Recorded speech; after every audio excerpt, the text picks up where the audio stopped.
సాయి, నైనిక మధ్య లవ్వా? ఫ్రెండ్‌షిప్పా? ఏంటది?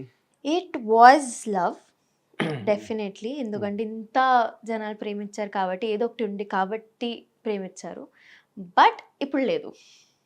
బ్రేకప్. Yeah, no, yeah. ఎందుకు? అది డ్యూరింగ్ D14 ఓన్లీ. There is no such reason. It's just distance వచ్చేసింది అని తను కరెక్ట్ చూసుకోవాలి, నేను నా కరెక్ట్ చూసుకోవాలి. అండ్ యా సమ్‌టైమ్ అంటే అప్పుడప్పుడు ఒక ఇద్దరికి సెట్ అవ్వదు. అండ్ సెట్ అవ్వాలని చేసుకోవాలని ట్రై కూడా చేయొద్దు. కొన్నిసార్లు గివ్ అప్ చేయాలి. సమ్ పీపుల్ ఆర్ ఫైట్ చేయాలి జస్ట్ అన్నారు ఇందాడేదో. Only when they are right for you. Okay. Only when they respect you and they respect your mother. Mummy మీద మాట వస్తే, మీ మీద మాట వస్తే, మీ క్యారెక్టర్ మీద మాట వస్తే, I don't want respect. I want respect. And respect అంటే నా ముందు కూడా రెస్పెక్ట్ ఉండాలి, నా వెనకాల కూడా నువ్వు ఉంటే అదే రెస్పెక్ట్ ఉండాలి. సో యా, సో అప్పటి నుంచి లైఫ్ చాలా బాగానే ఉందిలే. ఎలా పట్టింది బయటకు రావడానికి? ఎన్ని రోజులు పట్టింది? అసలు ఏంటి రీజన్ ఏంటి బ్రేకప్‌కి? రీజన్ లేకుండా ఎందుకు ఉంటుంది బ్రేకప్‌కి? కొన్ని చెప్పలేను. బట్ ఎన్ని రోజులు పట్టింది బయట రావడానికి అయితే ఒక 1 year. And I think even now somewhere it kind of disturbs me, but I'm over it. నేను ఇంత స్ట్రాంగ్ అయినా అప్పుడు ఉండేది నైనిక వేరు. ఇన్ఫ్యాక్ట్ ఈవెన్ నౌ డీలో ఉన్న నైనిక వేరు, ఇప్పుడున్న నైనిక చాలా వేరు. నేను నా మీద ఎంత వర్క్ చేసుకున్నా నాకు తెలుసు. నా సెల్ఫ్ కాన్ఫిడెన్స్ ఎంత పోయింది, సెల్ఫ్ వాల్యూ ఎంత పోయింది, నాకున్న నేను you know people can love me also అని ఫీలింగ్ ఎంత పోయింది, అది నాకు తెలుసు. నేను ఎంత పడ్డానో లైఫ్లో నాకు తెలుసు. అండ్ నేను మమ్మీ ఎంత చూసాము మళ్ళీ సేమ్ థింగ్స్ని, అది మాకు తెలుసు. సో వాడు తప్పు అని కానీ నేర్చుకోవాలి. I think men should learn how to treat women nicely. Men should learn. ఇప్పుడు నేను ఇక్కడ డైరెక్ట్గా చెప్పేస్తాను, కానీ ఇక్కడ ఉన్న మన సౌత్లో దెర్ ఈజ్ 120% అబ్బాయిలు ఉన్నారు హూ థింక్ దట్ నేను ఒక అమ్మాయిని ప్రేమిస్తే నేను నాట్ హీరో, నేను సుపీరియర్ అనుకుంటారు. నేను ఏదైనా చేసుకోవచ్చు, తను చేయకూడదు. తను చేస్తే నేను తిట్టొచ్చు, కొట్టొచ్చు, ఏదైనా చేసుకోవచ్చు. అలా మెంటాలిటీ ఉండకూడదు. Because I think upbringing is very important. ఇప్పుడున్న మన కేసెస్ కూడా that is the same thing. Men should understand that a female has made you, at least respect a female. If మీ కోపం వస్తే కూడా అమ్మాయి తప్పు ఉంటే అది ఒక విధానంగా మీరు కోప్పడొచ్చు. But I don't think so any man has rights. Even girls don't have rights to slap any man. Even a man doesn't have any rights on each others.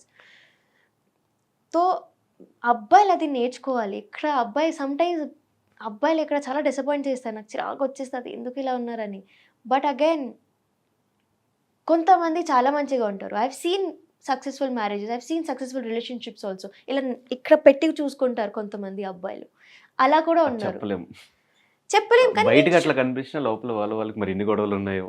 గొడవలు ఉన్నా కూడా I think maybe sort out చేసుకుని sort out అవుతూ ఉంటే అది okay కదా. కానీ మరి అలా అబ్యూజివ్ అవ్వకూడదు. గొడవలు వస్తాయి, ఎందుకు రావు, కానీ అబ్యూజివ్ అనేది. అండ్ అమ్మాయిలు కూడా ఎందుకు, నేనే భరించా, అమ్మాయిలు భరిస్తారు. అబ్బా, అమ్మాయిలు ప్రేమిస్తే అన్నీ భరిస్తారు. Hyderabad is a mix of population అండి.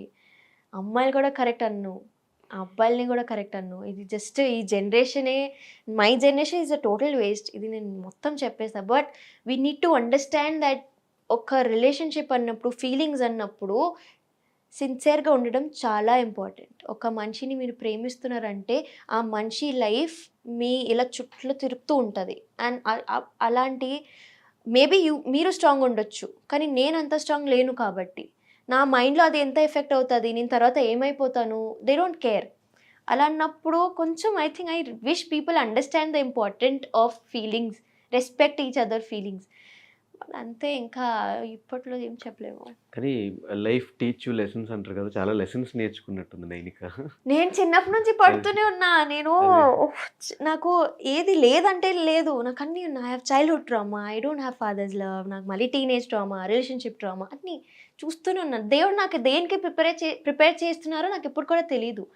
కానీ ఇది అంటే బయట చెప్తుంది అని అనిపిస్తుంది. కానీ నాకు నా లైఫ్ మీద ఎంత క్లారిటీ ఉందో ఇప్పుడున్న ఈ జనరేషన్ ఉన్న ఒక అమ్మాయికి అంత ఉండదు అనుకుంటా. ఎందుకంటే అన్నీ చూసా నేను. అండ్ నేను పడుతున్నా. అండ్ ఆ తర్వాత కూడా వద్దు. నేను ఇప్పుడు కూడా జనాల్ని నమ్ముతున్నాను. అంత చూసాక కూడా నేను నమ్ముతాను. I have so much love to give.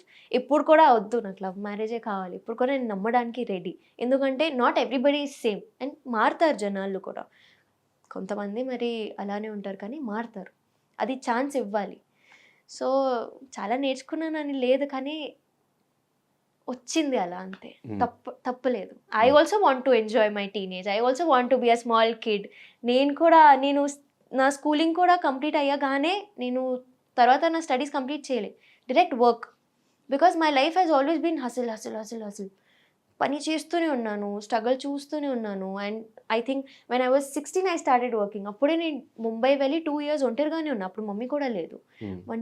ఒంటరిగానే ఉండి నా లైఫ్ నేను చూసుకొని ట్రావెల్ చేస్తూ అలా. బట్ అదే ఐ థింక్ ఇప్పుడు అందుకే అంత స్ట్రాంగ్గా ఉన్నా మేబీ. కానీ ఎంత మనం మర్చిపోదామన్నా మన ఇన్స్టాల్ నుంచి ఫొటోస్ చేసిన రీల్స్ చేసిన జనాలు మర్చిపోరు. వాళ్ళ సైడ్ నుంచి అట్లా ఇన్స్టాల్ మెసేజ్ వచ్చినప్పుడు వాట్ హ్యాపెన్ మీకు కంటిన్యూస్గా మెసేజ్ వచ్చినప్పుడు కింద కమెంట్స్ పెడుతున్నప్పుడు what was your reaction? Negative comments ఉంటే అలా తీసుకుంటారు? నాకు నెగటివ్ కమెంట్స్ అది to be really honest my audience ఈ విషయంలో అయితే వచ్చింది కొన్ని. డైరెక్ట్ ఇలా డిలీట్ చేసేస్తాం. కొన్ని వస్తే కొన్ని మమ్మీకి నచ్చవు. అది ఎలా చెప్పాడు, మమ్మీ తిట్టేస్తుంది మొత్తం. మమ్మీ అస్సలు ఊరుకోదు. షీ విల్ మొత్తం ఇది నువ్వు ఇది అని చెప్పేస్తారు. బికాజ్ జనాలు కూడా వాళ్ళకి ఏం తెలియక ఇప్పుడు కూడా ఈవెన్ నేను ఇంటర్వ్యూ ఇస్తూ ఉంటే కూడా నేనేం క్లారిటీగా ఎవరికి చెప్పట్లేదు ఇక్కడ. తను కూడా ఏం చెప్పలేదు క్లారిటీగా. That was our relationship, we broke up. Exactly. జనాలకి అది కూడా అబ్బాయిలే అంటారు ఇవన్నీ. అబ్బాయిలకి ఒక నోరు వచ్చింది అని చెప్పాలి అబ్బాయిలు. ఒక చేతులు ఇచ్చాడు దేవుడు, ఫోన్ ఇచ్చాడు, టైప్ చేసి కమెంట్ పెట్టడం. అది ఎంతవరకు తప్పు అనేది మీ ఇంట్లో ఒక అమ్మాయిని పెట్టుకొని ఇంకొక అమ్మాయిని నువ్వు ఇది చెప్పడానికి మీ బ్రతుకు ఎంత? అది even if you abuse any girl that is abusing your own mother only. Because ఒక వర్డ్ ఉంటుంది అది ఐ థింక్ జస్ట్. అండ్ అబ్బాయిలకి అది ఓకే బ్రేకప్ చెప్పింది కదా తనే ఏదో ఒకటి చేసుకుంటుంది, మీకు ఎందుకురా? ఫస్ట్ ఆఫ్ ఆల్ మీకు ఎందుకు? అండ్ ఆ తర్వాత కూడా మీరు ఎవరు చెప్పడానికి? అప్పుడు రాలే కదా, మీరు పెళ్లి చేసుకుని అని డబ్బులు ఇవ్వలేదు కదా మనకి, మరి ఇప్పుడు ఎందుకు? No, you are not involved when we fell in love, so don't get involved now also. But ఇప్పుడు my audience, my insta family అయినా యూట్యూబ్ ఫ్యామిలీ అయినా, నేను ఎందుకు బంగారమ్స్ అంటా అంటే వాళ్ళు అన్నీ actually my insta family has also forgotten about all this. ఇప్పుడు ఇంటర్వ్యూ వల్ల మళ్ళీ వస్తుందేమో కానీ వాళ్ళు అన్నీ మర్చిపోయారు. They just love me in and out. వాళ్ళు నా మాటలు విని ఐ థింక్ వాళ్ళు నన్ను ఎంత మంచిగా చూసుకుంటారంటే I'm blessed to have them. వాళ్ళు నిజంగా అన్నీ మర్చిపోయి ఉన్నారు. అండ్ నేను ఏదైనా కొత్త సిరీస్ అయినా ఎంత మంచిగా సపోర్ట్ ఇస్తున్నారు అంటే నాకు అప్పుడు కూడా రాలే ఈ సపోర్ట్. నేను చేసిన సిరీస్కి కూడా ఇంత రాలేదు. ఇప్పుడు ఏదో వస్తుంది నేను ఒంటరిగా చేసినప్పుడు, అది నాకు చాలా నచ్చుతుంది. సో ఐఎమ్ లైక్ ఓకే, ఒక పేరు కరెక్ట్ అయింది, ఆ పేరు తీసేసిన. కానీ ఇప్పుడు నైనిక అయితే నుంచుంది. నైనిక యాజ్ అన్ ఇండివిజువల్ నుంచుంది. సో నాకు అది చాలు. And that is all because of my audience only. వాళ్ళు నాకు అప్రిసియేషన్ ఇస్తున్నారు, వాళ్ళు నాకు హోప్స్ ఇస్తున్నారు, ఫెయిత్ పెడుతున్నారు నా మీద. అది నాకు చాలా పెద్ద విషయం. సో మళ్ళీ బ్రేకప్ అయిన తర్వాత మళ్ళీ ఏ లవ్లోకి రిలేషన్షిప్లోకి వెళ్ళాలనిపించలేదు? ప్రేమలో పడితే పోతాలే, కానీ ఇప్పుడు కొంచెం దాని మీద ఇంట్రెస్ట్ ఉంది మళ్ళీ రిలేషన్ ఇంట్రెస్ట్ అనేది లవ్ మీద ఇంట్రెస్ట్ ఉండదు, అది అయిపోతుంది. But I have not given up on love. So డీలో చేస్తున్నప్పుడు కానీ డీ స్టార్ట్ అయిన దగ్గర నుంచి కెరీర్ స్టార్ట్ అయినట్టు నైనికాకి. అంతకుముందు అసలు నైనిక ఎవరో కూడా ఎవరికి తెలియదు. సో ఆఫ్టర్ ఆ జర్నీలో who are the supporting people to you? Shashi Master, my biggest support was Shashi Master, my mother and my group. Shashi Master's group మొత్తం వాళ్ళు లేకపోతే నైనిక ఉండదు. బికాస్ ప్రతి ఒక్క పర్ఫార్మెన్స్కి నైనికకి ఎందుకు పేరు వచ్చిందంటే నైనిక అంత గ్రాండ్ పర్ఫార్మెన్సెస్ ఇచ్చింది కాబట్టి. ఐ విల్ డైరెక్ట్లీ యాక్సెప్ట్ చేస్తాను. నాకు డీలో ఒక పేరు వచ్చిందంటే శశి మాస్టర్ వల్లనే. అది నాకు నైనికని ఎలా చూపించాలో అలా చూపించారు జనాలకి. అండ్ ఇప్పుడు కూడా నైనిక అంటే గ్రాండ్గా ఉండాలి అని ఉండిపోయింది అందరికీ.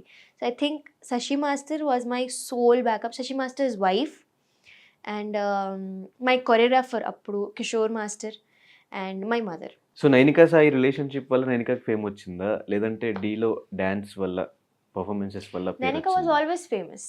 తర్వాత ఈ ట్రాక్ వచ్చింది. ఓకే.